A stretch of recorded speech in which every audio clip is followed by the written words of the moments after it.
As a busy mom or dad, you may be struggling to find the time to help your kid get the resources they need. So, what do you do about it? The first step before you help your kids sort out their homework and activity schedules is to put everything in one place the whole family can access.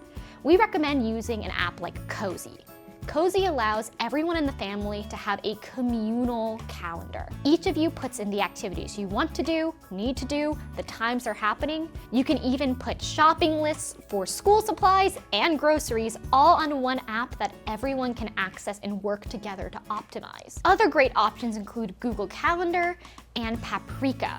As well, be sure to employ reminders such as Remember the Milk. These send timed notifications tailor-made to get you on schedule. By putting everything in one place and outsourcing the need to remember it, you're more likely to accomplish tasks on time, every time, stress-free. You may be familiar with a concept known as cognitive or mental load. This is the planning and organizing phase of every family. This is scheduling appointments. This is putting together shopping lists, or even organizing who's going to drive the kids and where. That takes a lot of energy and a lot of time away that could be used for productive tasks. That's why it's important to find tools to outsource that. It increases the amount of energy and motivation you have to actually do things instead of talking about doing them. By setting reminders, having group calendars, and organizing your life in a way you don't have to think about it, you're able to accomplish more every day stress-free.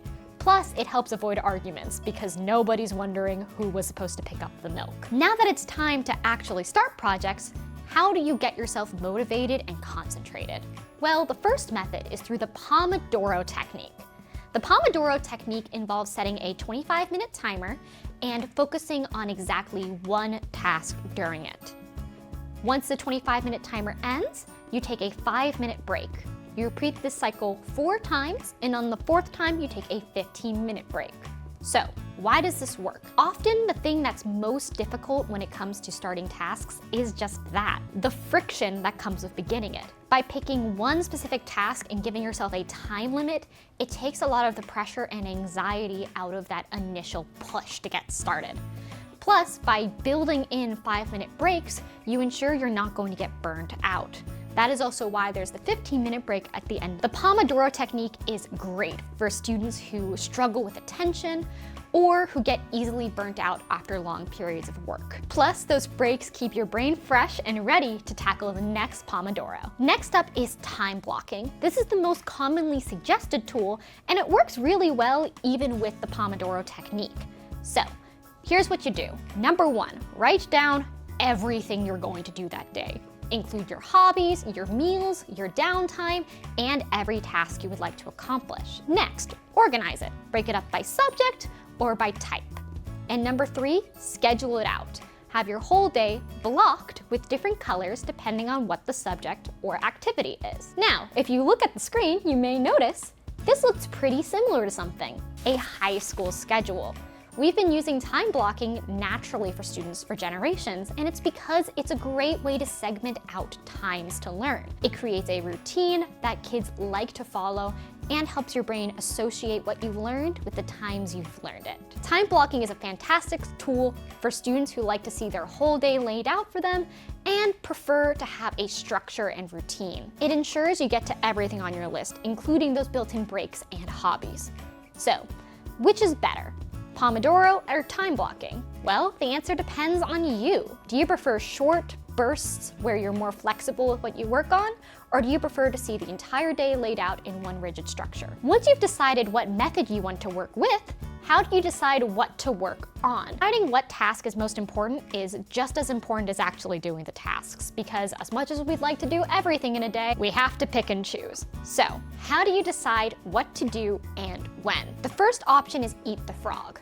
The name of this comes from the fact that nobody wants to eat a frog whole. So you do the hardest thing first in the day. If your child is not a big fan of division, have them do a long page of division first, because then the rest of the day is going to feel like a breeze and they'll feel confident and excited to have tackled that task. This method is perfect for students who tend to procrastinate, feel overwhelmed by big tasks. This also allows you to ensure that you'll be with them when they need the help most. By prioritizing doing the first hard thing when you're available, they'll be able to come to you for support and reassurance. Next up is the Eisenhower Matrix. The Eisenhower Matrix is perfect for sorting your tasks into what is most important.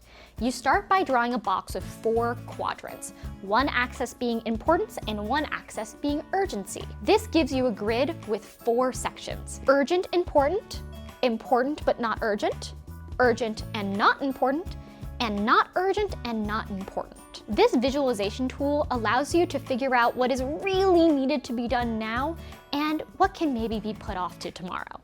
It prevents procrastination by ensuring that your child has an immediate flow of what should be happening next. This is perfect for students who struggle with time blindness and who get easily sidetracked or struggle with analysis paralysis. Analysis paralysis is a very common thing in kids and teens, where when they can't decide what to do, they decide to do something fun instead. So if your child doesn't know if they should be prioritizing their math or science homework, they're more likely to wind up playing video games instead. By laying out a clear path of what comes next, they're more likely to follow the path of least resistance and get to the goal, actually accomplishing their homework. It's also especially useful for kids who have a lot on their plate and need to prioritize what needs to happen first.